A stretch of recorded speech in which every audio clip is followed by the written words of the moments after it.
Thunder take Game 7, cap historic season with first title. Tim Bontemps. June 23, 2025. 8:27 a.m. Like. Open extended reactions. Like celebrate fire. 821. Oklahoma City.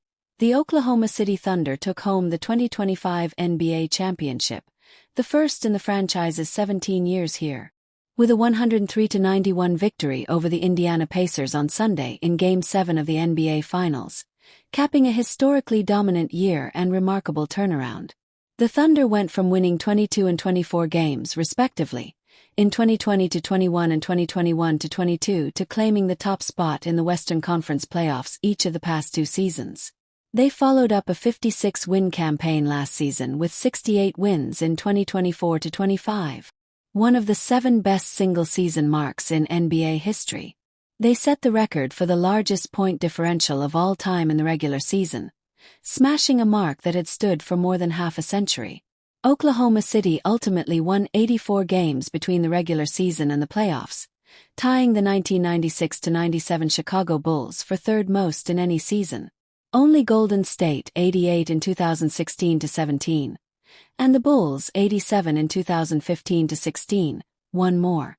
Despite the Thunder's accomplishment, Game 7 might be most remembered for an unfortunate reason, as Pacers superstar Tyrese Haliburton suffered what his father confirmed was a right Achilles injury while trying to drive to the basket with 4:55 left in the first quarter.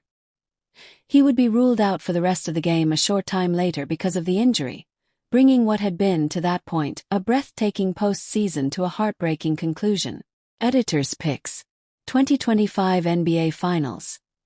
OKC crowned champions in winner takes all Game 7. 4H NBA insiders. SGA named MVP. But it was a win for everyone. 3H Tim McMahon.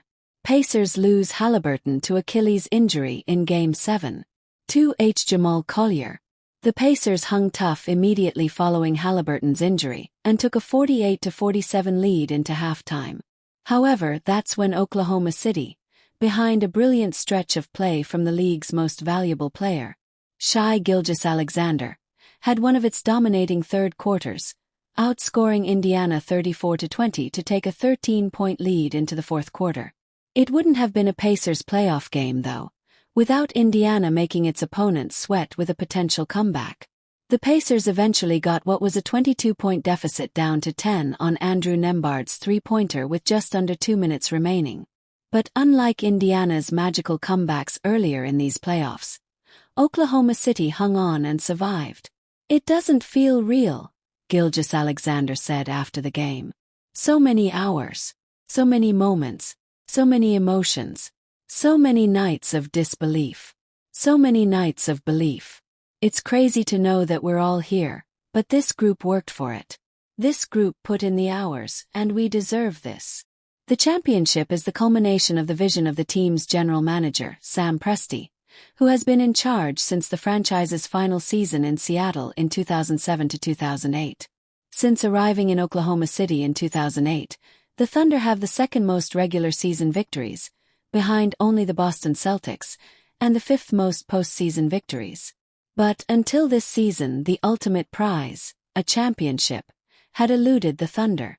After near misses when they lost in the NBA Finals to the Miami Heat in 5 games in 2012, and then in the Western Conference Finals in 2014 and 2016, it was unclear if it would ever happen for one of the NBA's smallest market teams.